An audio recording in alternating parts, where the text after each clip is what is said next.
Please welcome Melissa Johnson and Robertino ZAMBRANO, Directors of Love in the Time of March Madness.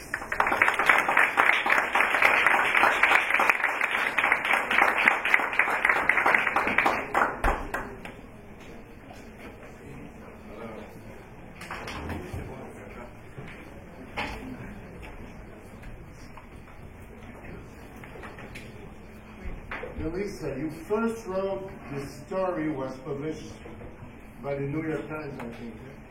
It was published on salon.com. Okay. Yes. Who had the idea of an adaptation in animation? I guess I did, and I was speaking to a friend after I published the essay, and he said, "What more do you think you might have to do with this?" I said, "Well, my dream would be to animate it." And I really knew nothing about animation. I was a total beginner. And he said, "Well, I've got just the guy for you to meet." And that's how Robert and Tina and I met and started working on the film.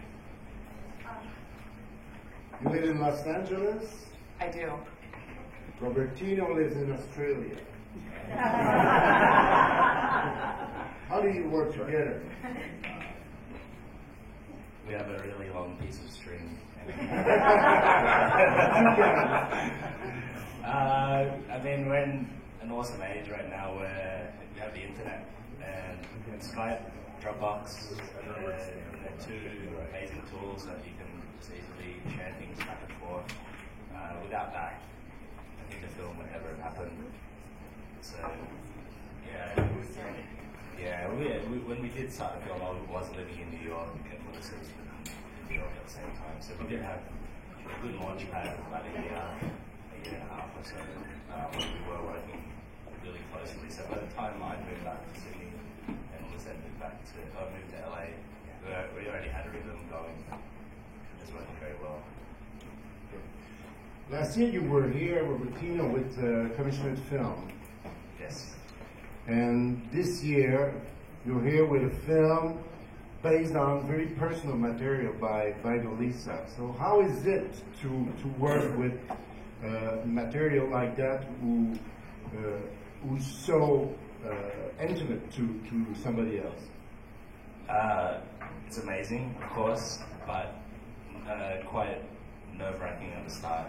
I think the first time Melissa shared her story with me, your first reaction when someone says, "Here's my script, take a look," and you're immediately excited. And then the more you read it, you start feeling, oh, this is like really a vulnerable story.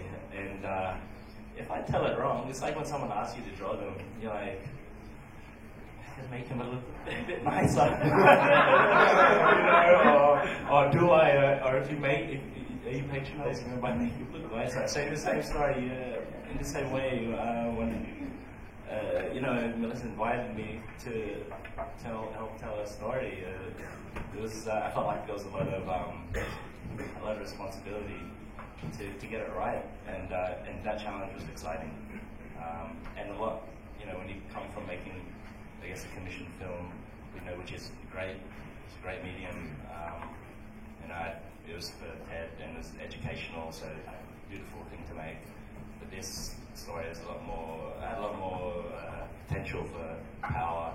I guess just the ability to affect people other than Melissa and ourselves on a more personal level. Melissa, you said that you had nothing to do with animation before this film, so how is it to see your words, to see your sentences, to see your ideas in images for the first time? It's such a complete thrill, and there's no one in the world I could have picked as a better creative partner in this film than Robertino. We met, and it was just like that creative kismet. You feel like you're just seeing things in the same way. And I had a very poor vocabulary for animation, very crude script and ideas I put together, and he didn't laugh at me. Thank you, Catherine. And maybe he did, and I didn't see it. And it was very, it's exciting, and whenever we've been so lucky. This has just been an absolute honor and thrill for us to be here at Annecy. I will say though that I have these great times at festival and meet all these great people, and then you sit down and it's about to start, and you remember, oh God, here we go again. Oh yeah, this is really about me.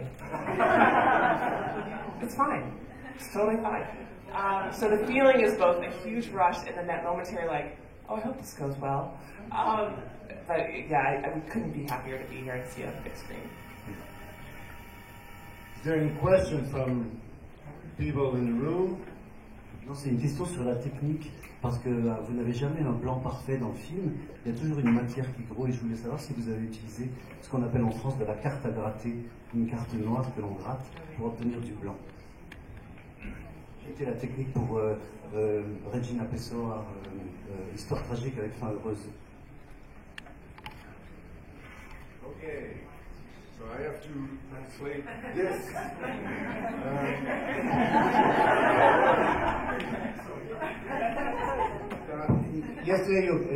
Hier, tes questions étaient plus simples.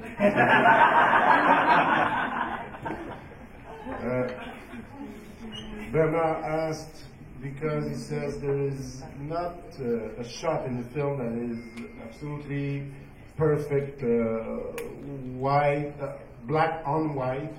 There is always something moving in the image. So he wanted to know how did you work technically? What was your tricks and stuff? The production is primarily digitally produced, so you're looking at the majority of 3D animation with some digital 2D frame-by-frame animation, using Maya, Flash, and then a lot of compositing afterwards to lay in the textures, which were partially hand-generated textures scanned in, and then using a lot of the shaders in 3D to help make it work with the 3D images we produce. And on top of that is just a lot of procedurally produced textures. And it took a while to hit the right spot. And for me, if there's like a little sense of mystery of like how something got made, I like that. It's good. But it's mostly digital. We really want to have a handmade feel to the piece, even though we didn't really draw each frame. But I'd say that's what it is. I have another question for Melissa. There's a focus on women in animation this year, and your personal story is really about the feeling of a woman. So, are you especially happy? Do you feel something because your film is here this year when there is this focus? Definitely. Does it mean something for you? Absolutely. When I got my program, I immediately thumbed through it, and I saw these great titles, and I started meeting some of these fantastic female directors of animation, and just to feel like you're a part of that, to be allowed to visit the expertise in the craft of these women. And I don't know, because I don't know very many, I don't think I know any female animators where I live in Los Angeles. I'm sure they're there, I just don't know them. And to get the opportunity to come here and meet so many of them who are at the top of their game, and get to hang out with them and meet them and see their craft and talk to them about it is incredibly inspiring. Thank you very much. Thank you, Melissa. Thank you, Robertino.